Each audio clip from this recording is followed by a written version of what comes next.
दिल्ली सल्तनत। आज हम दिल्ली सल्तनत के बारे में बताने जा रहे हैं। यह भारतीय इतिहास का एक महत्वपूर्ण भाग है। यह मध्यकालीन भारत के अंतर्गत आता है। सभी प्रतियोगिता परीक्षाओं में इस टॉपिक से बहुत सारे प्रश्न पूछे जाते हैं। तो दिल्ली सल्तनत का प्रथम वंश था गुलाम वंश। यह 1206 ईस्वी से 1290 ईस्वी तक शासन किया।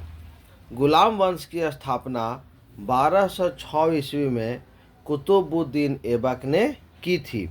वह मोहम्मद गौरी का गुलाम था। मोहम्मद गौरी के समय वह दिल्ली का गवर्नर था। कुतुबुद्दीन ऐबक ने अपनी राजधानी लाहौर बनाई। ये सभी बहुत ही इम्पोर्टेंट टॉपिक है। इन्हीं सारे टॉपिकों से परीक्षाओं में प्रश्न पूछे जाते हैं। दिल्ली सल्तनत के जितने भी इम्पोर्टेंट टॉपिक हैं, सारे टॉपिक इस वीडियो में बताए जा रहे हैं।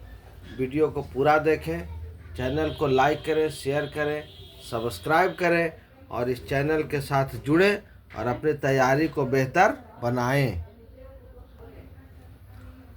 कुतुबुद्दीन ऐबक को लाल बख्श भी कहा जाता है, जिसका अर्थ है लाखों का दान करने वाला। परीक्षा में प्रश्न पूछा जाता है कि कुतुबुद्दीन ऐबक को लाल बख्श क्यों कहा जाता है। तो कुतुबुद्दीन ऐबक को लाल बख्श भी कहा जाता है, जिसका अर्थ है लाखों का दान करने वाला। कुतुबुद्दीन ऐबक ने दिल्ली की कुब्बत उल इस्लाम मस्जिद तथा अजमेर की 2.5 दिन का झोपड़ा नामक मस्जिद का निर्माण करवाया। नेक्स्ट टॉपिक है दिल्ली की कुतुब मीनार का निर्माण कुतुबुद्दीन ऐबक ने करवाया। उसने अपनी पुत्री की शादी इल्तुतमिश से की थी। नालंदा विश्वविद्यालय को ध्वस्त बख्तियार खिलजी ने करवाया, जो कुतुबुद्दीन ऐबक का सेनापति था। कुतुबुद्दीन ऐबक की मृत्यु 1210 ईस्वी में चौगान पोलो खेलते हुए घोड़े से गिरकर हो गई। इसे लाहौर में दफनाया गया। कुतुबुद्दीन ऐबक का उत्तराधिकारी आराम शाह हुआ, जिसकी हत्या 1211 ईस्वी में इल्तुतमिश ने की और दिल्ली की गद्दी पर बैठा। इक्ता प्रणाली इल्तुतमिश ने चलाई। वह दिल्ली सल्तनत का वास्तविक संस्थापक था। इसने 40 गुलामों का एक संगठन बनाया, जिसे तुर्कान ए चहलगानी के नाम से जाना जाता है। इल्तुतमिश इलबारी तुर्क था। इल्तुतमिश ने सबसे पहले शुद्ध अरबी सिक्के जारी किए। चांदी के सिक्कों को टका तथा तांबे के सिक्के को जितल कहा जाता था। इल्तुतमिश तुर्क था। वह कुतुबुद्दीन ऐबक का गुलाम तथा दामाद था। कुतुबुद्दीन ऐबक की मृत्यु के समय यह बदायूं का गवर्नर था। यह अपनी राजधानी लाहौर से बदलकर दिल्ली लाया। इल्तुतमिश पहला शासक था जिसने 1229 ईस्वी में बगदाद के खलीफा से सुल्तान पद की स्वीकृति ली। इल्तुतमिश की मृत्यु 1236 ईस्वी में हुई। इल्तुतमिश के बाद उसका पुत्र रुकनुद्दीन फिरोज गद्दी पर बैठा। यह एक अयोग्य शासक था। शासन की बागडोर उसकी मां शाह तुर्कान के हाथ में थी। रजिया बेगम पहली मुस्लिम महिला शासक थी जिसने शासन की बागडोर संभाली। वह पर्दा प्रथा का त्याग कर पुरुषों की तरह दरबार में आने लगी। रजिया की शादी अल्तुनिया से हुई। रजिया की हत्या 1240 ईस्वी में हिंदू डाकुओं द्वारा कर दी गई। यह प्रथम तुर्क महिला शासक थी। बलबन का वास्तविक नाम बहाउद्दीन था। यह इल्तुतमिश का गुलाम था। बलबन 1265 ईस्वी में दिल्ली की गद्दी पर बैठा। इसने दिल्ली को मंगोलों के आक्रमण से बचाया। बलबन ने 40 गुलामों के संगठन का विनाश कर दिया। बलबन ने सिजदा और पैबोस नामक प्रथा चलाई। बलबन ने फारसी त्यौहार नवरोज मनाने की प्रथा आरंभ की। बलबन अपने शत्रुओं के विरुद्ध लौह एवं रक्त की नीति अपनाई। ये सभी टॉपिक प्रतियोगिता परीक्षा के दृष्टिकोण से अत्यंत महत्वपूर्ण है, इसे अवश्य याद कर लें। बलबन की न्याय व्यवस्था निष्पक्ष थी।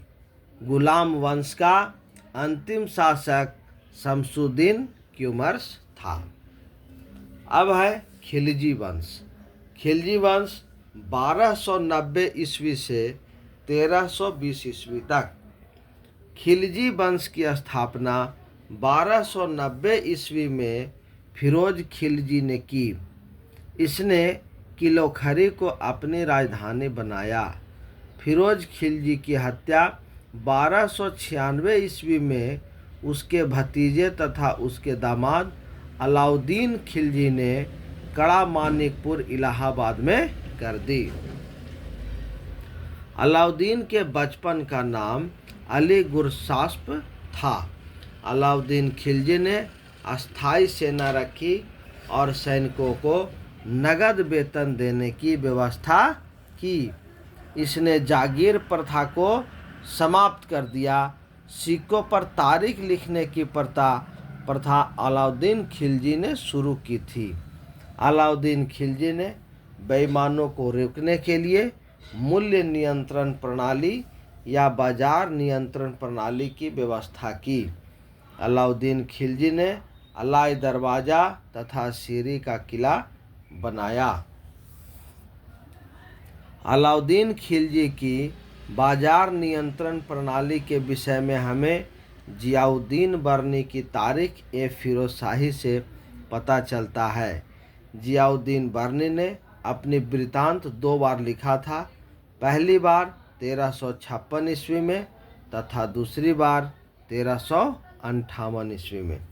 ये सभी टॉपिक प्रतियोगिता परीक्षा के दृष्टिकोण से बहुत ही महत्वपूर्ण है। इसे अच्छे प्रकार से याद कर लें, आपके जनरल स्टडी में बहुत ही सुधार आ जाएगा। चैनल को अधिक से अधिक शेयर करें, लाइक करें और सब्सक्राइब करें। हमारे चैनल से जुड़े और अपने ज्ञान को बढ़ाएं। नेक्स्ट टॉपिक है अलाउद्दीन खिलजी का सेनापति का नाम मलिक काफूर था। मलिक काफूर को 1000 दिनारी भी कहा जाता है। मलिक काफूर ने उसकी दक्षिण की विजयों का सफलतापूर्वक नेतृत्व किया था। घोड़ों को दागने तथा सैनिकों का हुलिया लिखने की प्रथा का आरंभ अलाउद्दीन खिलजी ने किया। अलाउद्दीन खिलजी ने सिकंदर ए सानी की उपाधि धारण की थी।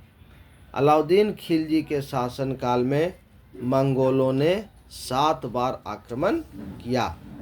अलाउद्दीन खिलजी की मृत्यु 1316 ईस्वी में हो गई। मुबारक खिलजी की हत्या उसके वजीर खुसरो शाह ने 1320 ईस्वी में कर दी और दिल्ली के सिंहासन पर बैठा। खिलजी वंश के अंतिम शासक खुसरो शाह की हत्या गाजी मलिक गयासुद्दीन तुगलक ने की। अब नेक्स्ट वंश है तुगलक वंश। तुगलक वंश 1320 ईस्वी से 1414 ईस्वी तक। 1320 ईस्वी में गयासुद्दीन तुगलक खुसरो शाह को पराजित करके दिल्ली के सिंहासन पर बैठा। इसने अनेक बार मंगोलों के आक्रमण को विफल किया। इसने सिंचाई के लिए कुएं तथा नहरों का निर्माण करवाया। नहरों का निर्माण करवाने वाला यह प्रथम शासक था। गयासुद्दीन तुगलक ने दिल्ली में तुगलकाबाद की स्थापना की। निजामुद्दीन औलिया ने गयासुद्दीन तुगलक के बारे में कहा था कि दिल्ली अभी बहुत दूर है। गयासुद्दीन तुगलक की मृत्यु 1325 ईस्वी में जौना खां द्वारा निर्मित लकड़ी के महल के नीचे दबकर हो गई। मध्यकालीन सभी सुल्तानों में मोहम्मद बिन तुगलक सबसे शिक्षित योग्य व्यक्ति था। मोहम्मद बिन तुगलक को पागल बादशाह भी कहते हैं। उसका साम्राज्य 23 प्रांतों में बटा हुआ था। इसने कृषि के विकास के लिए अमीर ए कोहिन नामक विभाग की स्थापना की। इसने अपनी राजधानी को दिल्ली से देवगिरी को बनाया और उसका नाम दौलताबाद रखा। वह फिर से 1335 ईस्वी में अपनी राजधानी को दिल्ली ले आया। मोहम्मद बिन तुगलक ने सांकेतिक मुद्रा का प्रचलन किया। वह प्रथम सुल्तान था जो हिंदुओं के त्योहारों में भाग लेता था। मोरक्को यात्री इब्न बतूता मोहम्मद बिन तुगलक के दरबार में 1333 ईस्वी में आया। इब्न बतूता ने रेहला नामक पुस्तक लिखी।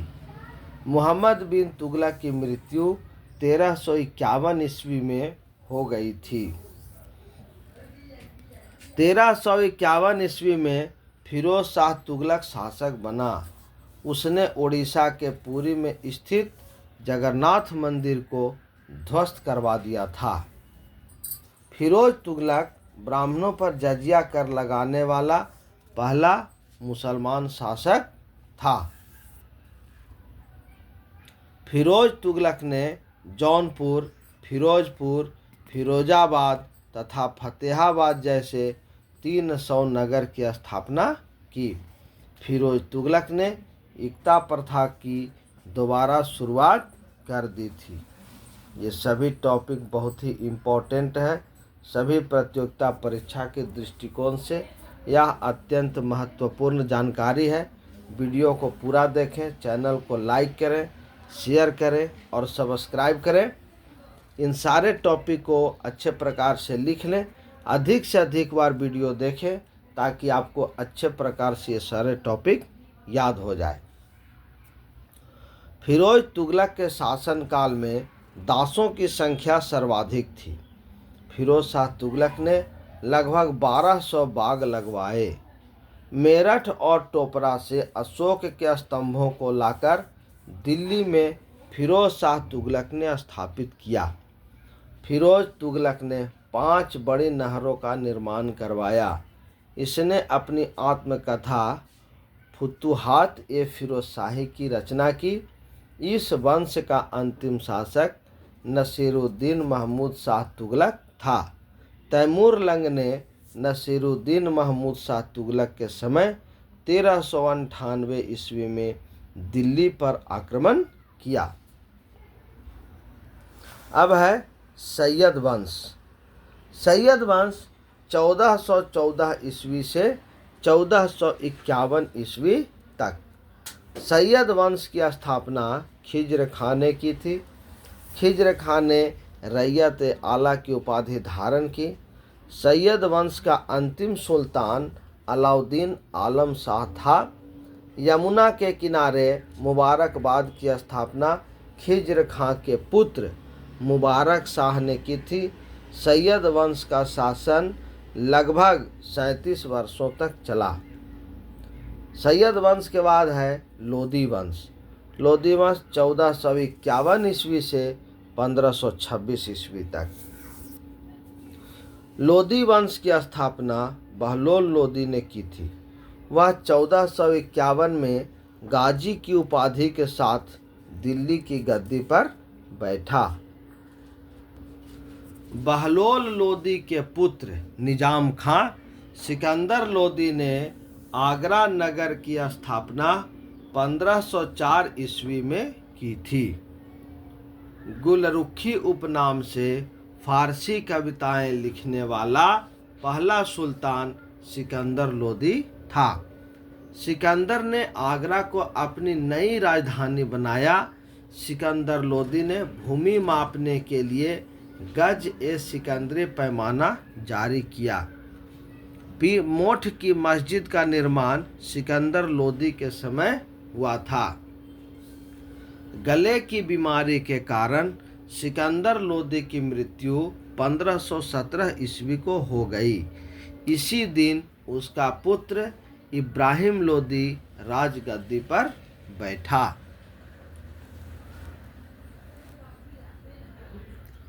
21 अप्रैल 1526 ईस्वी को पानीपत के प्रथम युद्ध में इब्राहिम लोदी बाबर से हार गया। वह मध्यकालीन भारत का एकमात्र सुल्तान था जो युद्ध भूमि में मारा गया था। तो ये थे दिल्ली सल्तनत के बहुत सारे महत्वपूर्ण टॉपिक, जिसमें गुलाम वंश, खिलजी वंश, तुगलक वंश, सैयद वंश और लोदी वंश के बारे में विस्तार से जानकारी दी गई है। यह वीडियो आपको कैसा लगा कमेंट बॉक्स में अवश्य बताएं। चैनल को अधिक से अधिक लाइक करें, शेयर करें और सब्सक्राइब करें। धन्यवाद।